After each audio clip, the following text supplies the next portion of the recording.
경제적 자유로 가는 첫걸음. 하루 10분 동공부의 김경필입니다.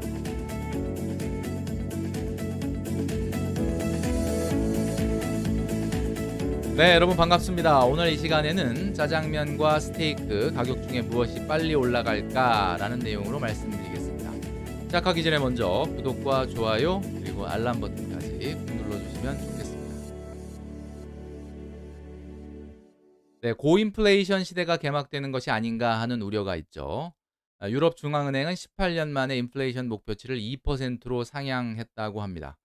IMF 총재는 각국의 중앙은행에게 인플레이션에 대비해서 통화 정책을 소통해야 한다라는 이야기를 했고요. 월스트리트 저널은 미국의 인플레이션이 높은 수준으로 이어질 전망이다. 한국은행의 발표도 코로나 진정 뒤에 신흥국들을 중심으로 고인플레이션 등이 우려가 된다. 이런 이야기를 했습니다. 자, 이런 이유들은 우리가 예상되었던 내용들이죠. 2008년 이후에 금융위기 이후로 각국은 낮은 금리들을 오랫동안 지속을 했고요. 코로나 이후로 재정 정책을 확대하면서 마치 정말 수도꼭지에 물을 틀어놓은 것처럼 엄청난 재정 확대 정책을 써오면서 각국마다 통화량이 정말 폭발적으로 증가했습니다. 자, 이런 것들은 당연히 시차를 두고 물가를 밀어 올리고 인플레이션이 우려가 될 수밖에 없는 상황인데, 경제가 뭐 이렇게 쉽게 개선되지 않는다라고 한다면 금리를 상당 기간 높게 유지하기도 지금 어려운 상황이다 보니 당연히 인플레이션이 발생할 수밖에 없는 거죠.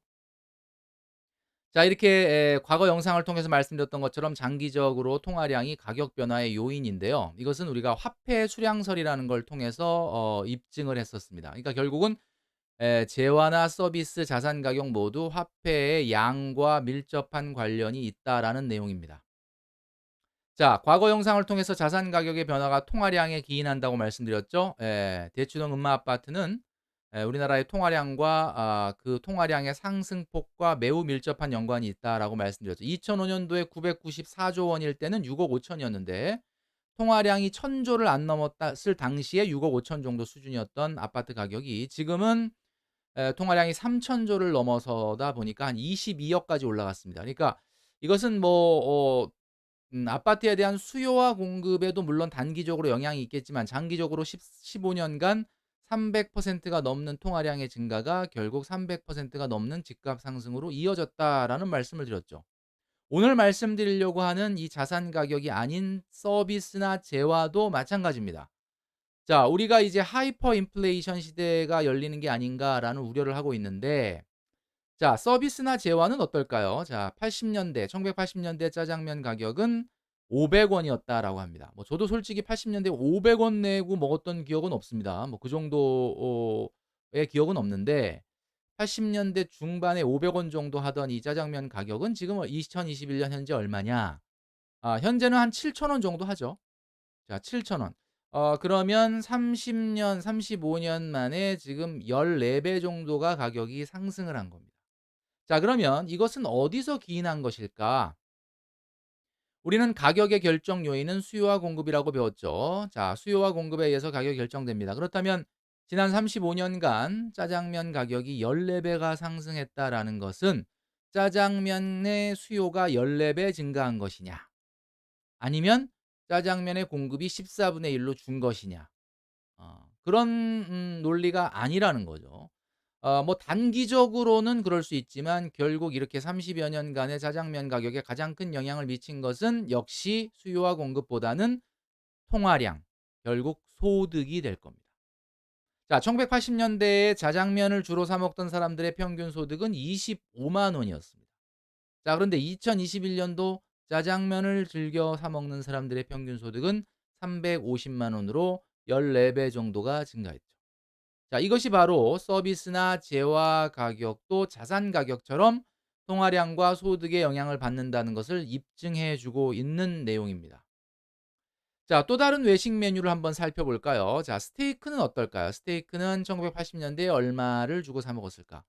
자, 요건 솔직히 1980년대에 스테이크를 사 먹었던 사람들이 주변에 없어서 정말 스테이크가 그 당시에도 뭐 있긴 있었겠지만 얼마였는지를 정확하게 알아내기가 쉽질 않았습니다. 그러나 어쨌든 그때보다 훨씬 더 많이 올랐을 건 당연한 건데 단기적으로는 스테이크를 먹으려고 하는 사람들이 있는지 그 수요 그리고 스테이크를 공급하는 곳이 얼마나 있는지에 따라서 영향을 받았겠죠.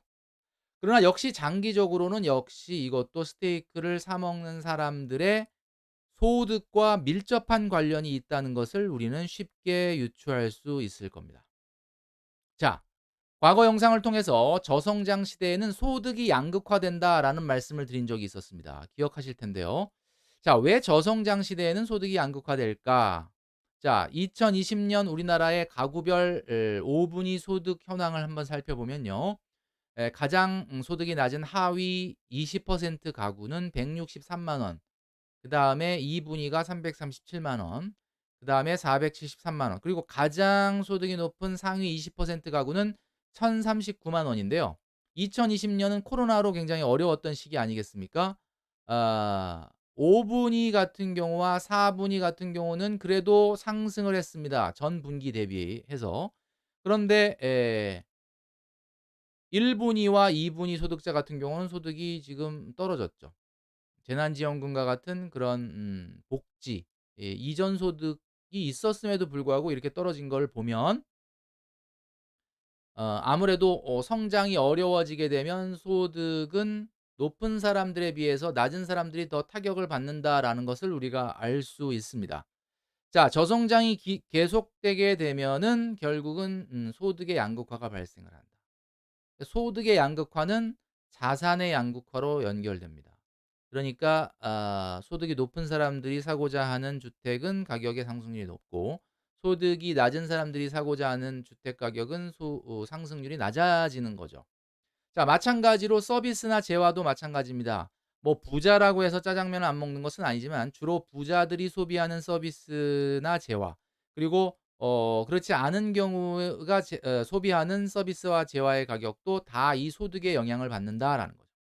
결국 자산 가격뿐만 아니라 서비스나 재화도 수요자의 소득 증가와 관련이 깊습니다. 그러니까 오늘 우리가 했던 질문, 짜장면의 가격이 더 빨리 올라갈 것이냐, 스테이크의 가격이 더 빨리 올라갈 것이냐라는 내용은 결국 짜장면을 사 먹는 사람들의 소득이 빨리 올라갈 것이냐, 아니면 스테이크를 주로 사 먹는 사람들의 소득이 빨리 올라갈 것이냐를 묻는 질문과 크게 다르지 않다라는 거죠. 자, 이렇게 수요와 공급이 단기적으로는 영향을 주지만 장기적으로는 서비스와 재화도 수요 공급의 영향보다는 소득의 영향을 받는다.